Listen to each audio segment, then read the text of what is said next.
Hi, I'm Cynthia Deneau. And I'm Skyreader Sherry. Welcome to our program. And tonight we're going to be talking about Venus going retrograde. So, Skyreader Sherry, how often does Venus go retrograde? If I remember, it's about 18 months, yeah? Yes, about once every 18 months, Venus will go retrograde. And she goes retrograde on the 19th of December in 2021. And she will be retrograde until New Year's Day, 2022. Oh, that sounds really significant. It is a good time to meet new people with Venus retrograde, or for past lovers to resurface. Of course, for good or for bad. For good or for bad. So be careful. Right. Really want to think about it if someone from the past decides to turn up. Yes. Right. With this Venus, she's retrograding in Capricorn. So we're looking at tradition, Yep, stability. It's not the most romantic sign for Venus. So it's sitting now right about 25 degrees of Capricorn, getting ready to go retrograde. And it is conjunct Pluto. Wow. That is a very intense position for Venus to be in. Venus conjuncts Pluto typically once a year. Due to her retrograde this year, she's going to conjunct Pluto 3 times. She just conjuncted Pluto, I believe, on the 17th, and then she'll cross and conjunct again. And then when she goes direct, she will go across Pluto again. So there's going to be 3 times that conjunction occurs, which is a very intense, emotional, charged aspect. Right, yeah. So Venus conjunct Pluto. So conjunctions in general tend to be when 2 energies kind of become one, right? It's almost like a seed's planted, right? Mm-hmm. That you have 2 different energies, they come together and they create something new, and it plants a seed for a period of time. I do know that it's an extremely passionate time. I know for people who have this aspect in their natal chart, it's extremely intense because I have it in my chart. Right. I've experienced this. Yes. So it's very passionate, right? It's where love and obsession become one, right? Right. It's extremely intense, and it can be like where it's hard to kind of tell the difference between love and sex too. Between love and obsession, where people with this aspect tend to kind of almost try to possess the people that they love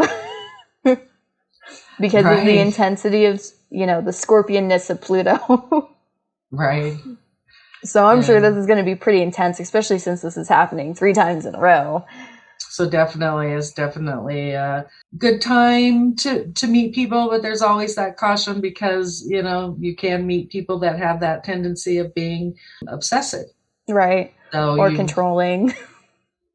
Definitely, want to really take a good look and get to know new people before you allow them too close into your inner circle. For sure.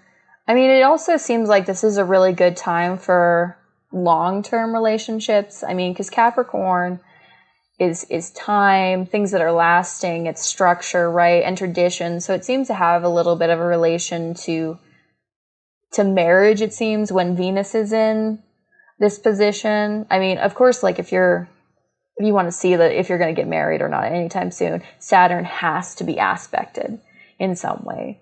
Because without Saturn, nothing lasts, right? Right. So for Venus to be in Capricorn, which is traditionally ruled by Saturn, it really does maybe seem like this would be a good time for people to find the person that they might marry. Or people might get married around this time too, is also a possibility. Definitely looks good for weddings. Yeah. During the next few days. And the other thing is, Venus is our values. Right. And it's also, I think, kind of a return to more traditional things, which we're getting to do this year that we weren't able to do last year. Right. Well, it's a really good time to reevaluate your long-term commitments, things that are lasting in your life, like long-term relationships and, relationships and commitment and how you feel about those things. Because that's not necessarily the same for everyone. One person may be more monogamous and another person may not be at all. Long-term Right. commitment may be something that people really struggle with, or it may be something that they value.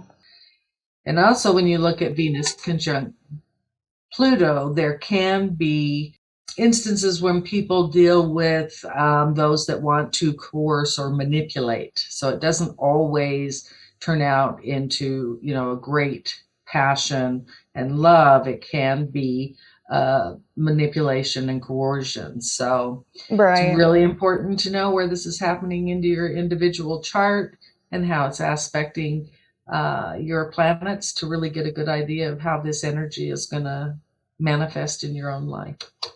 For sure, yeah. So people really should take a look at where Venus is going through in their charts, because it could have a very significant effect for at least the next year, I would say, since this only happens about once a year when Venus conjuncts Pluto. It's about every 18 months that this occurs, and depending on the chart of the individual, it can have long-term effects.